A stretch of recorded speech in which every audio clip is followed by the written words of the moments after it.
This is Mary Lewis at A Tiny Homestead, the podcast comprised entirely of conversations with homesteaders, cottage food producers, and crafters. If you're enjoying this podcast, please like, subscribe, share it with a friend, or leave a comment. Thank you. Today I'm talking with Brian at Sunny Acres Farms. Good morning, Brian. How are you? Good morning. I'm doing good. How are you? I'm good. You're in Arkansas. I know we already established that before I hit record, but I like people to know where I'm talking to people. So you're in Arkansas, and you said it's kind of chilly there this morning. It is, yeah. We're experiencing some single digits. This is day 5 that will not get above freezing, which is pretty unusual for this area, but it's becoming more usual as we have these extreme weather fluctuations. But yeah, it's pretty chilly today. Yeah, today at noon, we're supposed to be out of our frigid air warning. So we've been really cold for at least 4 days now. So I'm very much looking forward to not having it be so cold. Yeah. Yeah, we have a Yeah. little bit of livestock too, and it's when it's this cold, it's always, an added chores to keep the ice broken up on the water and keep them, in a good situation when it's this cold. So Yeah, and they're not used to it.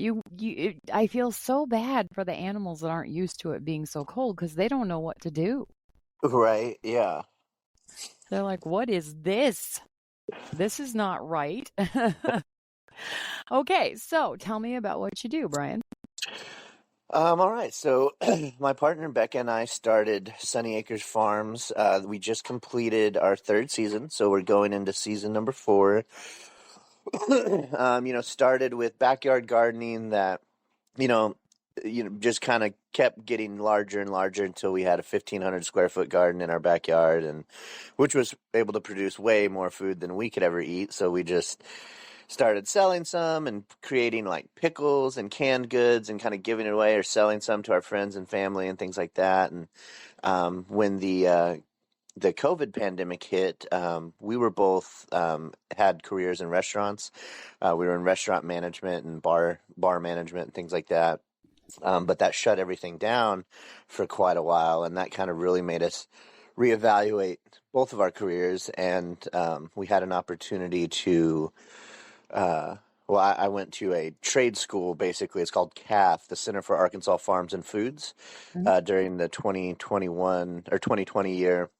And it's basically 11-month long trade school for farming. It was super interesting because, I grew up gardening with my grandparents on both sides, had a big garden that fed the family and everything. But, farming was something that was definitely a lot different, a lot more different than I thought it was going to be. I kind of went into it thinking like, oh, I know how to grow food. Like I'm a pretty good gardener. And, you get into the actual, farming techniques and what it takes to maintain a farm or to keep a farm producing, week after week throughout the entire year is much different than a home garden. So yeah, so 2020 was kind of when we really decided to shift our focus from kind of hobby gardening for ourselves and pursuing other careers to really turning growing food into our it was already a passion of ours, but like turning our passion into something that could also make us money. And so that's kind of been the start of our journey, starting there. And, now we're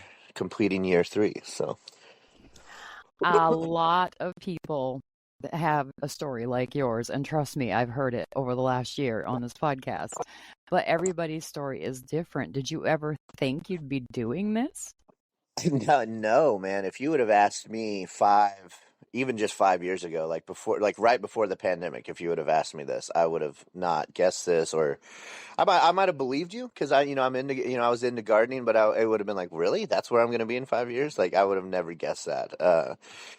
That wasn't really ever the plan. But, it was, I've always enjoyed growing food. When I was in college, my very first apartment, I got a lot of my neighbors to get involved, and we in the courtyard just created a raised bed garden so we could all kind of grow a little bit of our own food there. And it's always just been fun for me. So I've always enjoyed the aspect of growing food and enjoyed the quality of food you get from homegrown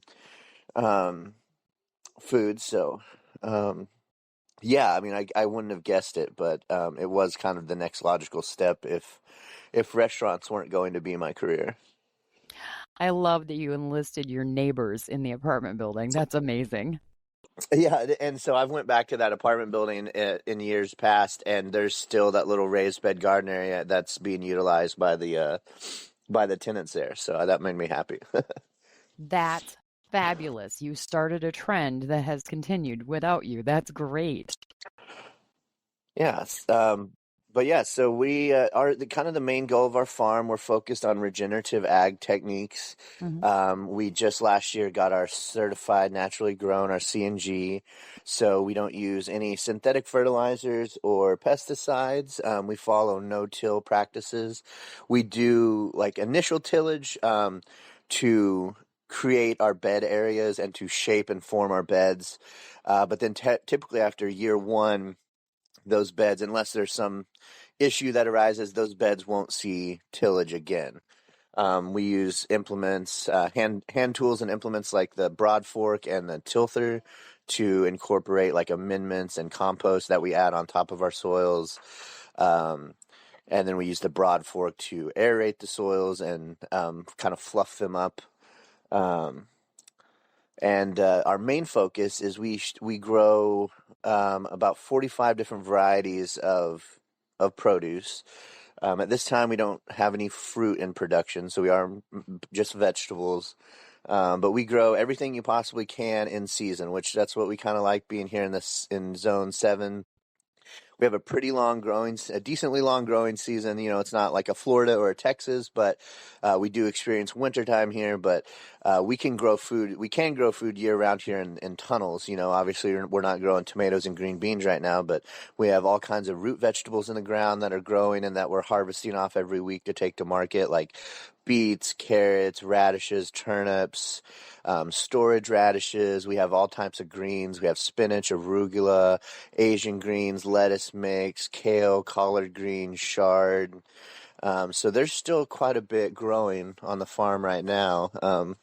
Just not much of us, not as big of a variety as peak season. Mm, But yeah, that's kind of just the general basis of what we kind of are shooting for and what we do. So very nice. I'm going to talk my husband into moving to Oklahoma so we can grow stuff in the wintertime. This yeah, this not being able to grow things in the winter is the most frustrating part of having a small hobby farm because I love veggies. Like I would eat a salad every day if we had it in the garden all year round. yeah. Yeah, no, and so one of the, I mean, I try to tell people this every time when they come by our booth, like, because a lot of people aren't familiar with buying produce in the vegetable, like locally grown produce Hmm. in the off season, like winter, but it's really a treat too. Like brassicas, like broccoli, cauliflower, kale, collards, all like in the wintertime, like when it gets below freezing, all of the starches in those things turn to sugars. Not Hmm. all of them, but the starches start to turn to sugar, so they're very sweet. Like you can just bite into a leaf of our collard greens and eat it like spinach. It's so tender and it's just sweet. There's no bitterness at all. It's so tasty. It's delicious. So wintertime vegetables not only are, you know, it's like not only do you get fresh vegetables in the cold season, but it's like they're so tasty. They're delicious. Uh, Yeah. Yeah. I feel like I repeat myself a lot on these episodes, but I'm going to say it again. We just put in a hard sided greenhouse in May, and my uh-huh. husband just went out on Sunday and planted radishes and some lettuce and some spinach, I think, in the raised beds out there because it's warm enough in the greenhouse that they will survive. So I Right. should have radishes in a month or so. Yeah. Very cool. Yes. So it's doable, but Yeah. it is not doable just outside in the ground right now. Right. Yeah. Yeah. So right now we have two working tunnels, and we're working on building another one. So we have a 60 foot by 20 foot and a 60 foot by 30 foot tunnel Hmm. that we produce in during the wintertime. But yeah, just the fact that the tunnel holds the heat in during the day and heats the soil up, keeps the soil warm is really the main thing because that was one of the most interesting things I learned going through that vocational, farming program. Um, we learned that in a handful of healthy soil, there are more microorganisms than there have ever been people to walk the planet Earth. Uh-huh. And I just thought that astonished me. I was like, that is wild to think about. Like, and we're just now kind of cracking into that iceberg of understanding like the dynamics that go on between those microorganisms, the roots of our plants. There's like a whole chemical economy going on down there, exchanging, oxygen or CO2 for oxygen or for different elements down in the ground that these microorganisms essentially mine from deeper in the soil and bring up to the roots. Like, it's crazy. Like, so keeping that soil alive during the wintertime under the greenhouse is like the key component to it, I think, is keeping those little microorganisms from freezing during the wintertime. Mm-hmm. Yeah, and what you're talking about is some of the most fascinating science ever discovered. It reminds me of the Horton Hears a Who, Dr. Seuss story Yeah. a lot. Yeah. Yeah, for sure. No, and that is funny you kind of mentioned that too. I remember I read a study over this last year that they've now found that when plants are not like when the soil is not healthy, plants actually put off this chemical signal that pests pick up on. Like, so, like, pests are just an indicator that there's something wrong with your soil. Like, so, our main focus in regenerative ag techniques in the whole point of not tilling and using cover crops is protecting your soil and protecting that microorganism life in the Mm-hmm. soil. So, because that's what's doing all of your work. That's what's doing the work of creating these healthy vegetables, bringing all the nutrients from the soil that the plants need. And if your soil's not healthy, you're going to eventually have a not healthy plant. And there was a study that came out I was reading over the summer that like there's now like we can detect this like a trace chemical signature being put off by this plant that certain pests can pick up on. And so it's, just like throughout all of nature, typically predators will go after the weakest of the herd. Mm-hmm. Well, the same thing for plants. Like the predator, those bugs are going to go after the weakest plant. The strong, robust, healthy plant, that's not going to be the first one hit. They're going to go for the ones sending off those distress signals, like that they're, that's what's going to get hit first. So we've been I really trying. I didn't know about that. Yeah, I wish I had I wish I had that link available right now, but it was just something I'd popped up in my email over the course of the summer. I was reading about it and it was just super cool. I was like, "Wow, it makes sense." Like that's why you get pests. Like pests are really kind of nature's indicator of, "Hey, you've got something wrong in your soil. You need to, have, healthier soil or cuz this plant's not healthy." And that's kind of Mm-hmm. the whole adopted principle of regenerative ag is, you're feeding the soil, not the plant. Essentially all the amendments we add are to bolster the life that's there, that microorganism life. It's not necessarily to directly fertilize the plants. We're trying to, amp up the life that's already there that's going to bring more nutrients that the plants need anyways. I You're mean, not to say like, I mean, we are adding nitrogen to the soil, obviously, like feather meal, bone meal, things like that, mm-hmm. that the plant does immediately uptake. But really, the whole overall longevity goal of regenerative ag is to protect and build that life that's in the soil. Right. You're feeding the soil, so the soil feeds the plants, so the plants can feed you. Right. Exactly. Yes. Exactly. Yes. It's actually a really simple concept, but people who don't know. They don't Right. they've never thought to ask the question in the first place. It is wild to me. That was kind of one of my biggest inspirations in getting back into farming, like just seeing the disconnect that just a few generations have from like where food comes from. Mm-hmm. It's like, not that long ago, like 3, maybe 4 generations in some families, like people were literally mostly surviving off the land, like, having their own homesteads or growing their own food to some degree. They might have, I'm sure there were still grocery stores where people bought flour and salt, and I'm sure there were other things, but just it very quickly it happened that people just don't even understand where food comes from. Like the amount of people that come by my booth and will make a comment about Yeah. So one of our niches too is we like to grow kind of unique food. So we grow all the staples, but we grow different varieties. Mhm. Like we like to grow colorful. Like we just harvested a bunch of purple cauliflower. We grow the purple, we grow the yellow cauliflower. We do grow white as well. Um, but just like the people don't even realize, like there's more than just one carrot. Mhm. There's thousands of carrots that some are sweeter, some are better for storage, some are bigger, some are smaller. Like, and so, the amount of people coming by our booth, they're like, oh my God, we didn't even know that, this was a thing. Like, there's just this huge disconnect. And that's what I thought was so cool about gardening. That's what kind of, even when I was in college, like, I like to grow unique stuff because I was like, you can't find this stuff at the grocery store. I can't go to the grocery store and get an orange beet or a white beet, or at least in my rural town area that I kind of grew up in. That if you wanted stuff like that, you had to grow it.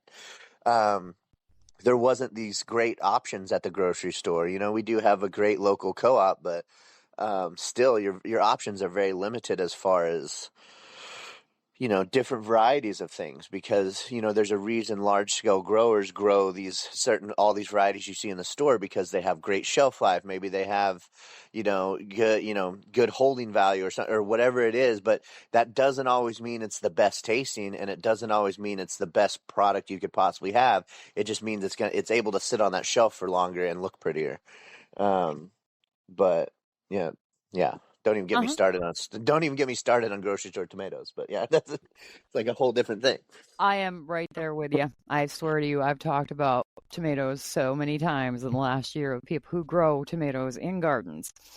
And it's true. Homegrown tomatoes taste better than grocery store tomatoes, but there is a place in Minnesota that grows um tomatoes, and they're a company. And Mhm. I keep meaning to write this down because I know it's going to come up at least every other episode, but I think it's Bushel Boy is the name of the company. I could be wrong. Okay. And their tomatoes in the wintertime are fabulous. Yeah. And they are a company. They're not just a small farm. They are a big tomato Right. producing place. And I am so thankful for them because by February all I want is one of my tomatoes from my garden, but Right. that's not happening until July at least. So I'm really thankful for this one company in Minnesota that grows tomatoes. And they grow them there, Yeah, like in heated greenhouses, I probably. think Or so, yeah. yeah, that's awesome. I know there's several places like that in Canada too. Really, and in operations like that, it's great. Like, because you can have good tomatoes even in the off season if you have the right operation. The problem with a lot of the stuff we get is that it's being picked before it's ripe and then put in a big shipping container and then gassed with ethanol to ripen it up. And so it's like it's not necessarily getting a bad product. It's just it was picked before it was fully ripe. You're forcing it to turn red, but it hasn't had time to absorb the flavor and the nutrients from the plant. Right. Yep. Exactly. Um, I think it's interesting that you were talking about the different varieties because many moons ago we grew a purple kohlrabi. I assume you know Mm-hmm. what kohlrabi is. Oh yeah, we grow a lot of that. Okay. All we'd ever grown before was the green kind. And we Uh-huh. found this purple variety, and I was like, let's grow purple ones. That'll be fun. And we did. And my neighbor, who would literally let the cucumber vines grow through the fence so that she could pick cucumbers that she said were hers. She was like 12 at the time. Uh-huh. She we grew the purple kohlrabis for her because she thought that brightly colored veggies were better. They were magic. And Uh-huh. so we grew these purple kohlrabis, and my husband gave her a couple, and my neighbor, her mom, was like, "What do I do with a purple kohlrabi?" I said, "Same thing you do with a green one. You slice it up and eat it." And Yep. she sliced it up for a little girl, and her little girl came over later, and she was like, "It tasted like unicorns." I was like, "Okay, good to know." Right? And she was 12, so you You're know. right. Yeah, no, we've had similar kind of responses from parents bringing their kids and getting our rainbow carrot bunches, because they're like they just love the rainbow carrots way more Uh-huh. than because they do say you eat with your eyes before you eat with your mouth, like even for adults, like something that's visually appealing is we make it taste better in our brain. Mhm. Absolutely. If you hand me a cupcake that has gray frosting on it, and you hand me a cupcake that has bright pink frosting on it, I'm probably going to pick the bright pink one, even though the gray frosting is exactly the same taste. Right, exactly. So it's absolutely true. Um, okay, so we've got like 10 more minutes. I figure your answer will take at least 5. What's your plan for your place?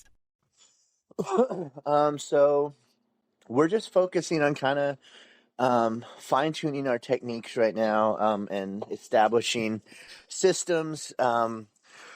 We currently sell at the local Fayetteville Farmers Market, and we also have a CSA subscription box program that we Mhm.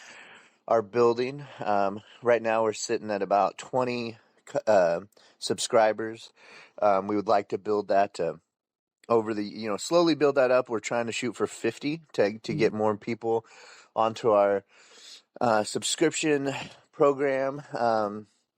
Yeah, I mean, so the goal right now is to kind of just build out the business. My partner Becca, during the winter months, works an off-farm job.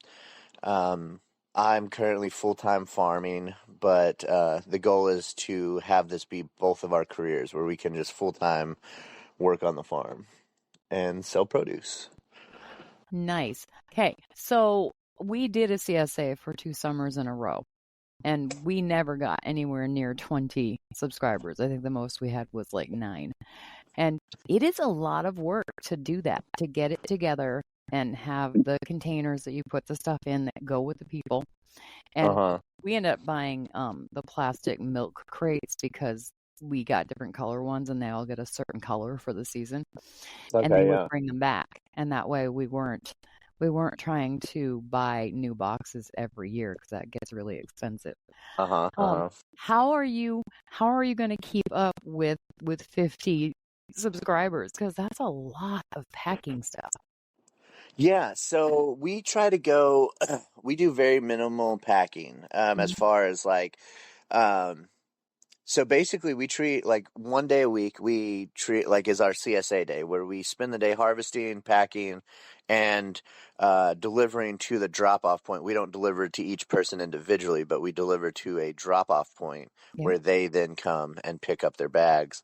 Um, But so when I say subscription box, we actually just do like some paper bags with our stamped logo on it, and then compostable plastic bags. And so in any given CSA, you might actually have 2 or 3 bags to Mhm. pick up, depending on, what all was in the bag that week. Um, but yeah, that's how we do it. We just treat it as a whole day. Like, one of the days out of the week is our CSA day, and we typically will. We haven't. We just started at the end of the season last year, bringing in help. We haven't had it full time, but this year we're hoping to have like a full time extra set of hands on board. Um, that can help us on days like that when there's kind of just like a lot to process. Okay, that Um, that makes sense. I get it. But but yeah, like it's not much different than harvesting for a market day for us, because on any given market day, that's about 50 portions of each item that we have is about what we would be harvesting anyways. Mhm. So we just have a harvest day for CSAs and a harvest day for like our market and stuff like that. So Cool. And then did I see something on your website that you have partners that you can sell meat and stuff through? yes, yeah, our neighbors, literally our neighbors Tell me right about that. across yeah, so we've from the beginning wanted to do that, and we've had 2 partners from day one, that have offered our customers things like, we have a farmer, Brown Chicken Brown Sow, a buddy of mine, about 20 miles away, grows pork, and so he offers all of his pork products. Um, he even makes soap, with the tallow, I guess, or the lye, Mhm. and so he makes his own soap and stuff like that that is offered. And then our neighbors right across the street, they actually have beef, lamb, and um, pork. So they offer those products as well. And then they also have honeybees. So basically, what we do is with each CSA, you get a newsletter, and we include a couple recipes with the items that we picked out for the week. We'll have a couple recipes that include those items to help give people ideas, so you're not just like, hey, here's something you might have never heard of before. Good luck. We like to give them a couple recipe ideas, and then they'll also receive a list of the items that will be available to order the following week. And so we get if they wanted to order, like, say, a pound of bacon and a shoulder roast and a dozen eggs and a jar of honey, they would just text us that order.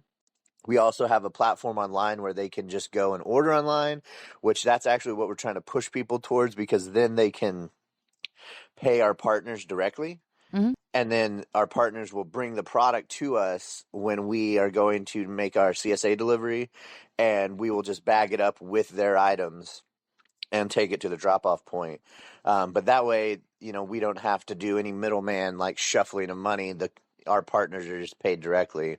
But we can do it either way, because there are some customers that just prefer to text us an order, and then we do kind of the legwork for them of, letting our partners know, and then accepting the payment and then giving it to our partners. So we do a little bit of legwork, but that's not the majority of our customers. But yeah, it is something we felt like added some value to our program, and something we just wanted to, help people out with, because that's one of the biggest conveniences of going to a grocery store, is that you can get, a lot of the groceries that you need in one place, hopefully all of them. But we kind of wanted to add more of that opportunity, so to kind of make it more appealing, like, okay, well, you can get your meat and your veggies from this one spot this week. And, but yeah.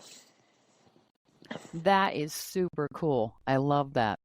We weren't that fancy at all here. We're not doing the CSN anymore. My husband has a full-time job, and the garden is his baby.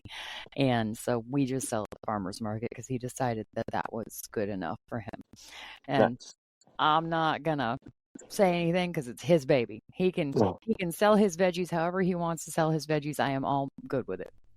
So, do you guys have any critters at your place, or is it just produce? So yeah, we do have egg-laying chickens, and we have sheep Uh-huh. as well. Okay, and the sheep are for what? The sheep are for meat. Okay. They're not wool sheep.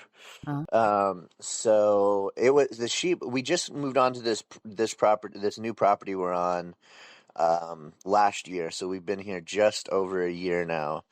We had started off on a leased property that was just a quarter of an acre, which was right down the road from where we're at. But then we were able to get this property, which we've now moved on to and are getting things set up here.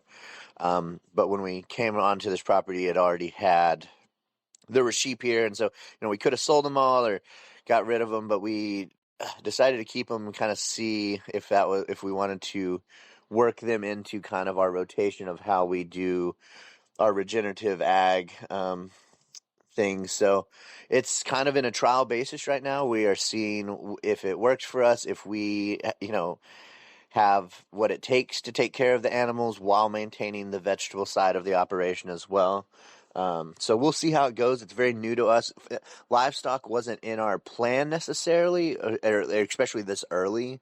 It was, kind of down the road possibly, but so right now it's in a very much a trial basis. We're kind of seeing how it goes, see how they play into our system and things like that. But the new property we moved on to is 68 acres with, I would say probably about 65-70% of that being cleared pasture land.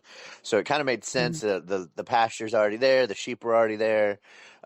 We had to build some fence to kind of divide up the pasture, and we're doing like a rotational grazing routine with them. But yeah, so that's what we're working. Yeah, it's kind of a new thing that we're trying out. We'll see how it goes. Okay, will you have lambs this spring? Yeah, so they've already started lambing. We've got, I think, about 15 out there right now. Nice. Last year we had 27 babies. And do In you our enjoy the baby season, or is it just a means to an end to get more sheep? Yeah, I mean they're cute. They're pretty cute, yeah. But it is, we have to keep our eye out a lot more during that time, because you never know when they're going to come out. And a lot of times with sheep, you'll get sheep that are rejected by their mothers, because in sheep twinning is very comments, and Yeah. then sometimes they will just reject one of the babies. So that's kind of heartbreaking. And then so you either have to intervene, go, save the sheep, bring it inside, which then you're bottle feeding it for a long time, which is another added chore, and stuff like that. So it's a interesting dynamic, and nature's very brutal at times. But it's Yes, yes, that's another thing I've talked with people on this podcast about a lot. It's heartbreaking when babies die. And it's yeah, heartbreaking when these animals that you've been raising for years die. But I keep saying that the joy of this outweighs that, or at least balances that sadness out. Is that kind of how you feel too? yeah, absolutely. Yeah. Yeah, for sure. And they it's neat to see, like, when the animals appreciate you taking care of them, like you can see it, like they'll look at you, and they, when we are out in the field, the sheep follow us around, and it's yeah, it's a cool little relationship you get to build with your animals. And like even our down to our chickens, they all have their little personalities. And we have some that'll walk right up to us and balk at us, and are just super interested in what we're doing and following us around. And so Mhm. yeah, it's pretty fun. Like, and we get to see them running around. Chickens are funny to watch. They're just crazy. They'll just run around the yard all day and chase after each other and just be crazy and stuff. It's So yeah, there are all kinds of joyous kind of rewards that come with the territory, for sure. Yeah, we don't have any chickens right now, but we're going to get more in the spring. We have had chickens for the last 4 years. And you're right, it's really fun to watch them. And I call them the crazy cluckers because Yeah, they do the craziest things. And yeah. the one thing that's really fun with the chickens is we get a watermelon at least 3 times a summer, like a really nice big watermelon. And we will give them the shells after we've eaten what we want out of them. And Hmm. they love watermelon. And Oh my yeah, husband will put the shell out there, and they have destroyed it within an hour. oh They're yeah, like, free food. yep, I'm all. Let's do it. yeah, So it's really fun having chickens. Okay, so Brian, I try to keep these to half an hour. We're at 30, well, almost 32 minutes. So I'm gonna let you go. Thank you so much for your time today. I appreciate it. yeah. Absolutely. Thanks for the talk. For sure. Thank you. Have a great day. All right, you as well. All right. Bye.